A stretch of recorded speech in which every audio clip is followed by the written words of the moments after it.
When you arrived to New Orleans, were you greeted by your mother's family? Well, we arrived in New Orleans.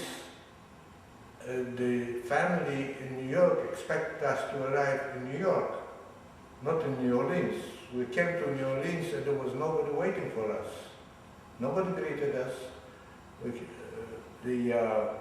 remember the ship came into the mouth of the Mississippi River into the port of New Orleans, and we were looking for someone to greet us. Nobody was there, and nobody knew in New York that we are in New Orleans. So we disembarked the ship, and there was a kiosk, a office of world travelers. I remember we tried to speak German to the person, and he said, wait over here, I'll get you someone. And he called the Jewish Community Council. And the person came and we explained our situation, and he took us to a hotel on Main Street in New Orleans. And it was evening, and I was standing in front of the hotel, and there was a group of sailors from the ship that I recognized, and they greeted me, and he says, come. He said, one of them spoke Polish. He says, come with us to the movies. I will take you to the movies.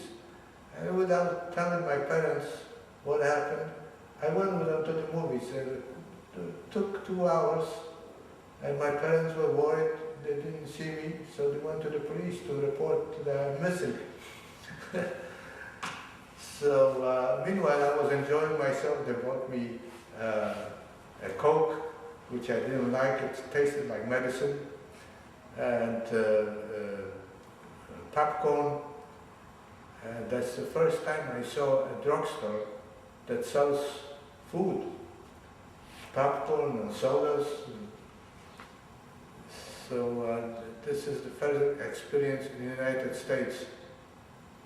And then my father went to the Jewish Council and sent a telegram to New York that we were there, and someone should send some money for us to travel from New Orleans to New York. So money came, and my mother and my sister first, they took the Greyhound bus from New Orleans to New York, and there was not enough money for my father and myself, so we stayed with some Jewish people in a private home near Tulane University. They had a home, and guess where those people were from? Older people. They retired from New York.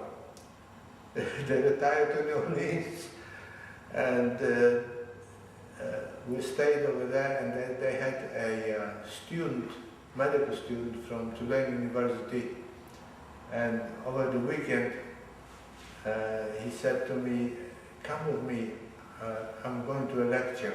I will take you to Tulane University so you can listen to the lecture. And I can tell now that I can say that I went to Tulane University. I went to a lecture. When you were living in the South, how did you react to the racial segregation? When we arrived, we had the biggest shock of our lives. When we saw the signs for blacks only, the drinking fountains, the waiting rooms, the windows, ticket windows separated, whites and blacks separated. We couldn't understand. Here, the war was for this purpose, to liberate people from tyranny and this kind of life.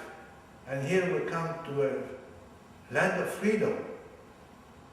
And here we see signs, discrimination signs, and discriminated people that couldn't even sit on the same part of the bus that the white people were sitting. My mother, by accident, went to the back of the bus and she was yelled at by a black woman to get out of that section because she would be in trouble. So the black woman pushed my mother out from that section to go to the front. We couldn't understand it. We were very disappointed. Did you and your family have to deal with anti-Semitism while you were in New Orleans? No, we didn't find out, at that time we didn't find out about anti-Semitism at all.